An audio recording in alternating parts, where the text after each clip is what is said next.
And you talk about going into a grocery store in Arlington, Virginia, because you speak Arabic and you understand the culture, and that's where you get your credibility from.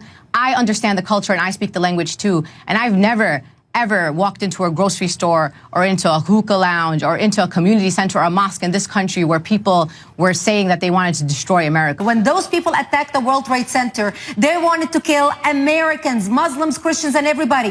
When Zazi or Shazad wanted to blow up Times Square or the New York subway system, they were planning on killing Americans, teenagers, people taking the subways back to work or back home. They wanted to kill all of us. When you're talking about plots of mass scale, somebody parking a car about to explode in Times Square, or want to blow up the subway system in New York, or want to blow up the Sears Tower in Chicago. We're talking about the mass killing of thousands of Americans, if not millions. You said the radicals are estimated to be between 15 and 25%, according to all intelligence services around the world. That leaves 75% of them peaceful people. Where does that statistic come from?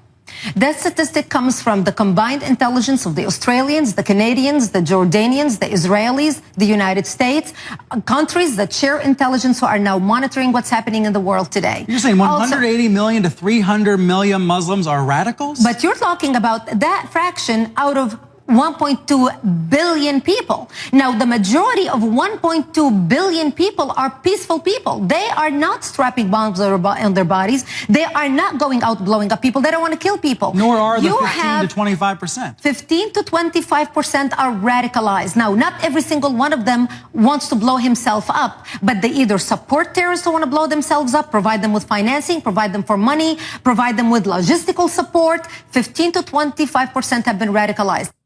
Brian, Miss Gabriel speaks out of two sides of her mouth. I mean, first of all, in one breath she'll say the West must support moderate Muslims and the moderate Muslims must speak up against terrorism.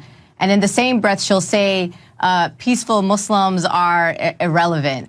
Miss Gabriel needs to make up her mind when it comes to what is radical Islam. When asked by Australian News, she said a radical Muslim is someone who prays 5 times a day, someone who believes in the word of the Quran, which is the Muslim holy book, someone who believes the Prophet Muhammad, may peace be upon him, is a perfect man. That's basically every Muslim. So I have no idea what she means. Where is the room for moderate Islam? We need to support moderate Muslims, and we work with them. We actually have keynote speakers at our national conference who are moderate Muslims.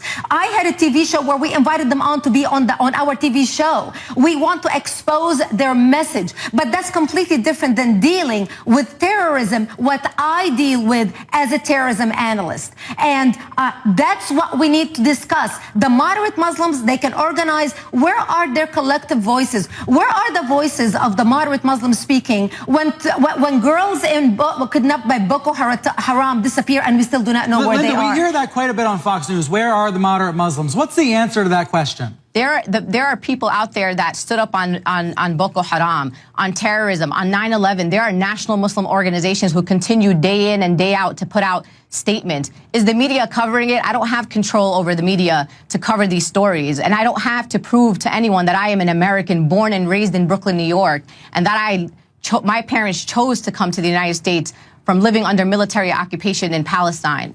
And you talk about going into a grocery store in Arlington, Virginia, because you speak Arabic and you understand the culture, and that's where you get your credibility from.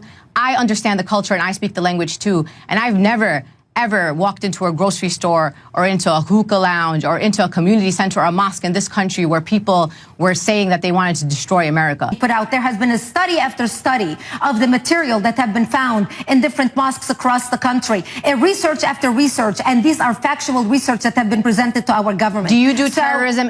Are you a terrorism analyst on terrorism in general?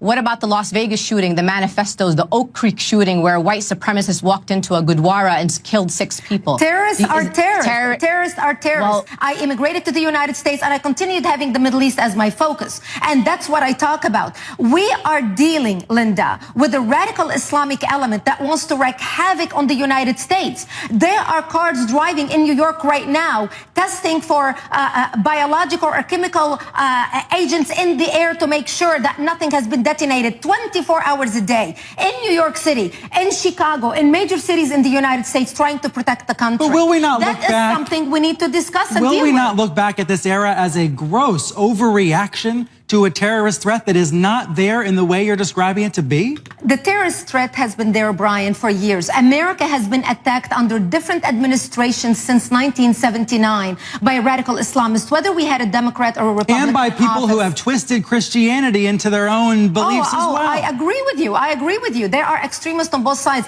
But when you look at radical Islam, the country is safe all these years since September 11th because our great protectors and first responders and FBI have put programs in place to protect us. And they are watching over the country. That's why we are safe. Linda, do you feel there are specific examples of times where the media has fanned the flames of misunderstanding about Islam?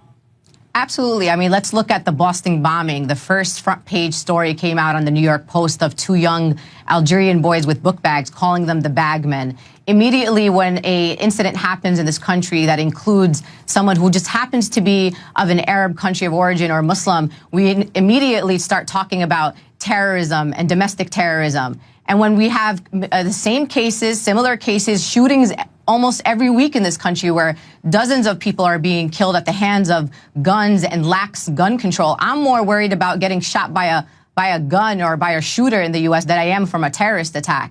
The media oftentimes, including Fox News in particular, who actually does hit series on people like me for standing up and speaking my mind and practicing my American patriotism, the media does play a role in this, but it also gives, again, the platform to people who are pseudo-experts. And just because you grew up in the Middle East and just because you supposedly lived under a war doesn't make you a terrorism analyst. There are people who have extensive training in this area and at the same time can talk about very fringe Islamic terrorism without talking about Islam as a religion being a threat. The fastest growing religion in the country. And what Ms. Gabriel and her friends don't say is that many of the foiled plots that in this country have been foiled by information that came directly from the community, in some cases even the immediate family members of those who were alleged to be organizing a terrorist attack or traveling to places like Pakistan and others. We're talking about, as two Americans,